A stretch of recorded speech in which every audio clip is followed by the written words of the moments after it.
Hello, this is Sally from Sally Bead Jewelry, and I'm going to do a quick little demo on what to do when you receive one of my kits in the mail.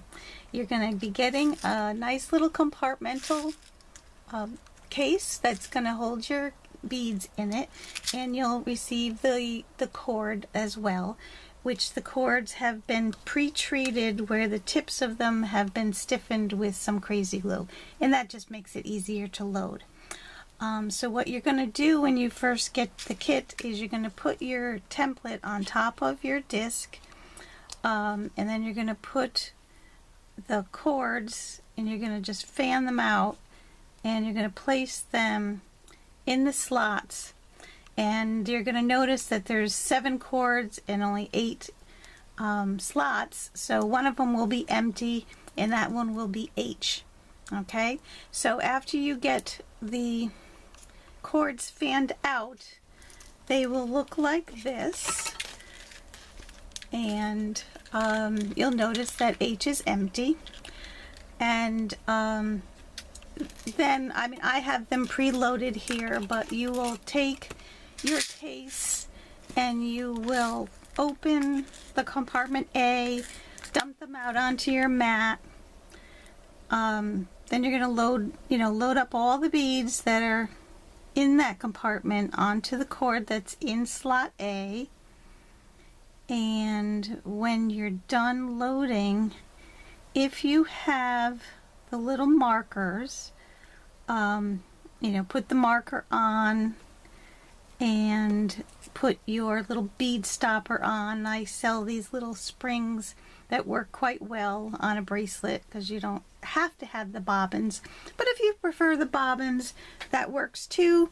Just mark your bobbin somehow with the letter so that you know which letter belongs to the cords that you've loaded, and that helps if for some reason you have to take the cords off of your disc, or if you just didn't load them all and you want to put more on, you'll know what letter corresponded with the correct letter on your case. So then once you have everything loaded, you're going to start by making a tail, and the tail is what you will attach your clasp to. So what I tell people when they're very first starting out is to start by holding the disc so that the letter that you're going to be working on is at 12 o'clock and the empty cord is kind of at 5 o'clock. And then you're going to lift the cord and you're going to move it to the empty, and then you'll rotate so that the next letter is at the top and your empty again is at the 5 o'clock position, and you're going to do the same thing. You're going to lift and move it into the empty. You're going to rotate, you're going to lift, put it in the empty, and rotate. Now, if for some reason you find that you didn't rotate to the 5 o'clock position, when you lift up the cord to move it into the empty, there should always be a cord going over the top of the one that you're moving. In this case, I'm hoping you could see it if I get in closer. There's nothing on top of it. So that's the wrong cord to be moving. The other thing is you want to look to see that, okay, C is empty, so cord D is the one that I should be moving. And you'll see here that it does have a cord going over the top of it. So you're just going to continue doing that. You're going to keep rotating so that the letter that you're working with is at the top, and you move into the empty. And you're going to do that until the tail is about 3/8 of an inch long. Once it's 3/8 of an inch long, you want to then look to see that the cord that you're moving is the one with the A on it, and because that's the one that you want to start dropping the beads with. In this case, the cord that I'm ready to move is G, so I'm going to go ahead and move that, rotate around, and now the cord that's marked with the A is the one I want to start dropping beads with. The cord A may not be in the slot A after you've done your moves to make the tail. So just you want to start with the cord that's marked A, not with the slot that's marked A. So hopefully that makes sense. So what you're going to do once you're ready to start dropping beads is you're going to lift the cord up. You're going to make sure that the bead is tucked underneath the cord that's going over the top of it. Then you're going to place it in the slot. You're going to continue to move, and you want to lift, you want to tuck it under, put it in the empty slot. You're going to rotate again. You're going to lift, you're going to drop one bead, you're going to tuck it under the cord, and continue rotating.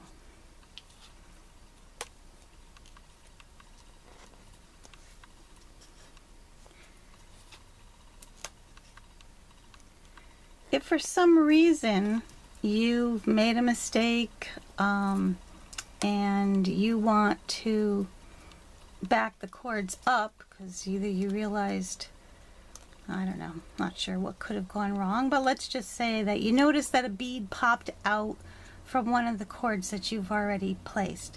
You're going to want to do the opposite move. You're going to want to put the empty slot at the noon or 12 o'clock position, and the cord you're going to be moving is at 5. And then you want to back it up.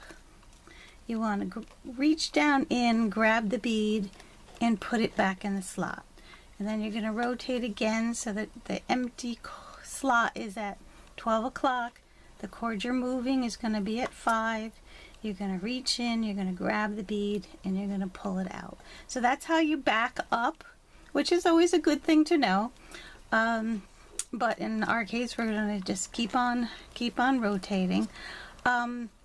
Once you get to know this pattern quite well, you may want to braid without rotating the disc, and that's perfectly fine if you're comfortable doing that.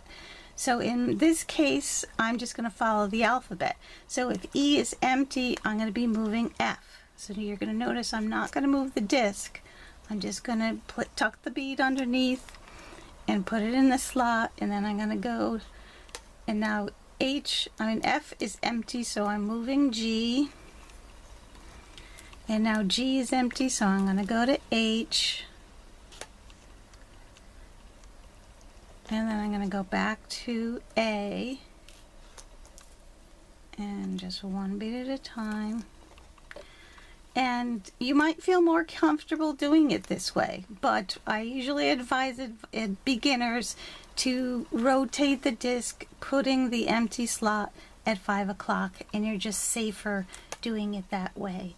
The beads that are kind of off center, where the hole is off center, you want to make sure that the majority, the important part of the bead is facing outward, and that the part of the bead that has the cord going through it is closest to the inside, because you want the direction of the bead to be facing outward, so that when you're finished with your bracelet, all of the beads are facing out and you don't have any tucked in.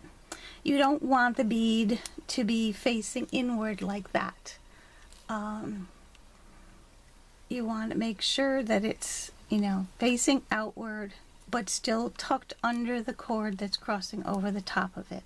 So I hope that's helpful for you. What you do when you get to the end is you're going to do braid without beads again until your tail is about 3/8 of an inch long. And then whatever letter, after you make your tail, whatever letter is empty, you're going to take the next 2 letters in the alphabet, and you're going to set your disc down, and you're going to lift. Like in my case, C is empty, so I'm going to want to lift the D and the E and take those right off. Of course, I would have had the tail in this demo. I'm finishing a little early here. And you're going to just tie a square knot, and that will hold your beads in. And then you could take all the rest of the cords off of your disc and attach your clasp. So I hope this is a good little demo for you, and I hope to see you on my website. Thank you once again. This is Sally signing off.